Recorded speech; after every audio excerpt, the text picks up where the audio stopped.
What's up guys, Everything Apple Pro here, and round two, this time water. Let's go ahead and see the Samsung Galaxy S9, how it stacks up to the iPhone 10 when it comes to water pressure, resistance, depth basically in a chamber, and then a more of a real world environment test. So the Samsung Galaxy S9 retains the IP68 water resistance rating of the Samsung Galaxy S8. No change there officially, but who knows, there could be something different, thicker seals, something inside that has changed because this thing is 0.4 millimeters thicker versus the Samsung Galaxy S8, and there's definitely room in there for some improvement, hopefully.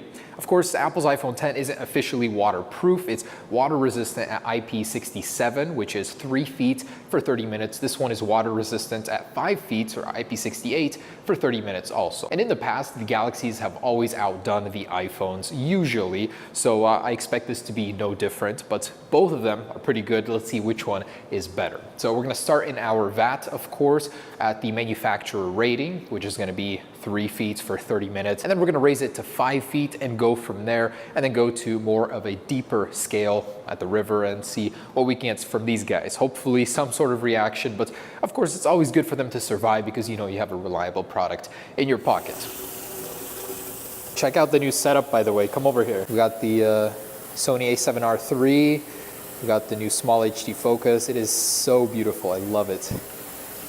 Changing the way I film completely, so I thought that was super cool. So again, I say this every time for the people that ask me, this does work out to be the same pressure as in a swimming pool. That's the same depth. It's basically the amount of water stacked versus the amount of water overall. So this is the same pressure you'd get at the bottom of a 3-foot pool. And here they go. Now start the timer as soon as I tell you, as soon as it hits the water.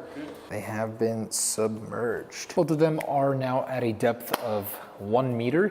And we're gonna go for like 5-10 minutes here, raise it to 5 feet, and keep going from there. So I really don't think they'll have any trouble with this depth. Actually, funny stories, we had an iPhone 7 that my friend David, the scuba diver, his girlfriend dropped in the river at 20 feet. It spent the night there overnight in freezing conditions. We came in the morning, he was searching for it, eventually found it after like an hour of searching the silt on the bottom, brought it up to the surface, powered on perfectly. It was crazy. These things are resilient. Sometimes you can get so lucky, sometimes out of nowhere it just breaks. But in this case, we can still get a sort of a benchmark for it, a feel for them of how they stand versus each other. Although I think the Galaxy will pass with flying colors in this test. There really should be no reason for it not to. All right, so 10-minute mark, nothing to report. I would say nothing has changed.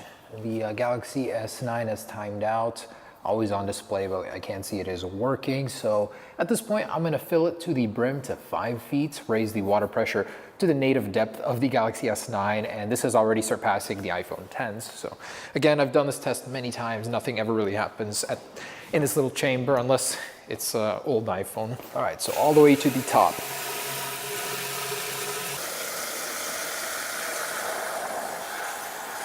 All right, that is to the brim.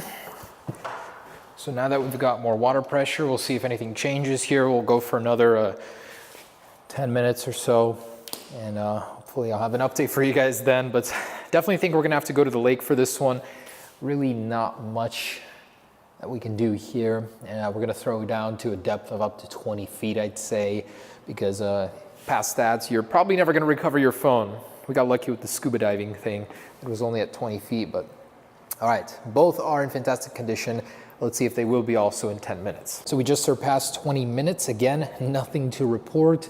From the back, you can see that there are bubbles around it. I looked at the cameras, no moisture in there.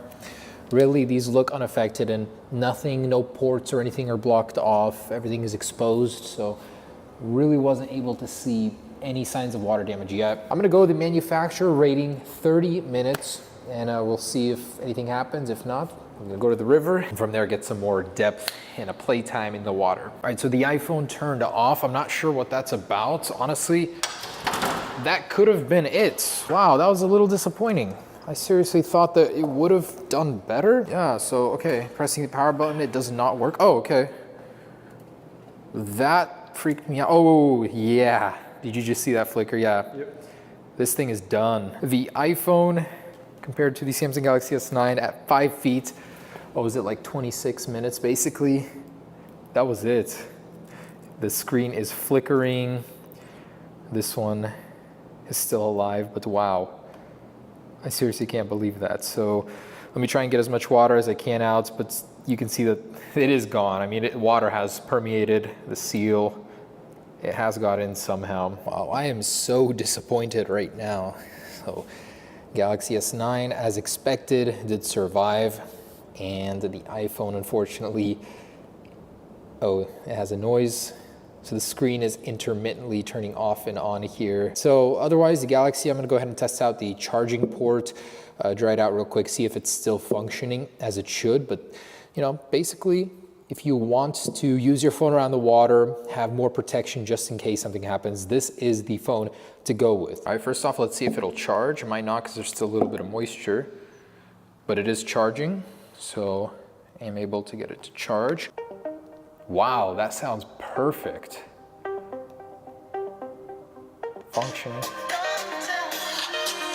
And by the way, stereo speakers sound great on this thing. Yeah, so volume is working, all the ports are working. This thing has survived. The iPhone, on the other hand, looks like a lot of water actually got in through this right here, as that's where it's coming out when I'm hitting it. So around here is the breaking point of the iPhone. Let's go ahead and go down to the river anyways with the S9 and see if the water down there can finally get to it once you start moving it around a little bit, sinking it to a little bit of a lower pressure. All right guys, back at it. Lots of construction going on, but let's do what we came here for. We're gonna sink this thing to 10 feet at first in our little contraption. So 10 feet, spend a little time under there, gonna go deeper to 20, see what happens. iPhone, meanwhile, still working, surprisingly. So I emptied the water, and besides the lines, still usable. All right, in it goes, some padding so doesn't get too scratched up in here. Otherwise, we got holes everywhere. The top, let's go to a depth of 10 feet here. 10-foot mark. I've been using this contraption for years. All right. Look at how deep this is actually. You can actually see it. The water's kind of clear today. And let's go for 5 minutes, see what happens at 10 feet. All right, 5 minutes. And we are good for the first look. A lot of water in there. Let's see what we got. Oh, I can see the phone is on. That's already a good sign. So it spent 5 minutes at 10 feet. No signs of water damage yet. The lenses are clear, the dual aperture, all good. Okay, so miraculously has survived. So I think we're gonna have to go down to 20 feet, same deal. But this, oh man, that is cold. So I might actually jump in the water, but wow, this is making me think about that twice. It's freaking cold. Okay. In it goes again, this time 5 minutes at 20 feet. Working inside happily. And here we go. 20 foot. Sinking, sinking. Wow, that is deep. All right, 20 feet. I see the screen, that's a good sign. It is being a little erratic, which is a bad sign. Okay, please don't be water damaged. This is like the longest running contender for the most water resistant and durable phone I've ever tested. Oh my gosh, for a moment there I thought the shadow of the 9 was a blur because of the water. Okay, so good sign. No moisture in the lens. It's very cold. But seems okay. Just a lot of water on the display. Hopefully that's all that is. Uh-oh. Something's not right. I seriously think something bad has happened. Okay, against my better judgment, I will go into the water and I have a wetsuit on. Somewhat of a wetsuit. It is cold out here. It's like 40 degrees. All right, so with this in here, I'm gonna throw that in there. And go jump in the water, swim around for a little bit, give it some movement. Hey, take your Apple Watch off. Oh yeah, oh my gosh. Thank you for reminding me. I don't want to lose another one. It's somewhere there.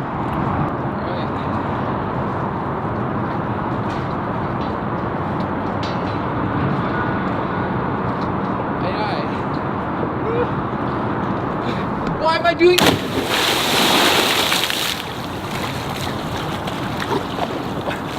Oh, this does not help. Oh, woo! That is unbelievably cold. My body is going into shock. I'm shutting down. Let's see if the Galaxy is alive. Just like the iPhone. Ooh. All right, swimming in a little bath water there. Okay. So it's fine. Whoa. It might just be the water, but it's kind of tweaking out at the bottom here. Oh. What is going on? Yeah, water did get in. Look at that. It just shut down. The screen is tweaking out. Oh my gosh. So apparently it was no match for the water here. That's crazy. It's tweaking out. See what happens in a little here, but I think that's it for the water then. Wow. All right guys, so the conclusion of the test. The iPhone 10 was the one to die first at what, 5 feet? This guy took 20 to finally do him in, but as you can see, the camera is fogging up. First sign of water damage. It was powering on for a little while, cycling through the power. Now there's no sign of anything. And you know, if I was more confident with the Galaxies, maybe I would have taken it apart. But yeah, I think this one is toast. Took 20 feet though, so clear winner. So the Samsung Galaxy S9 is the reigning champion of the water test so far. Thanks for watching guys, hope you enjoyed it. Peace.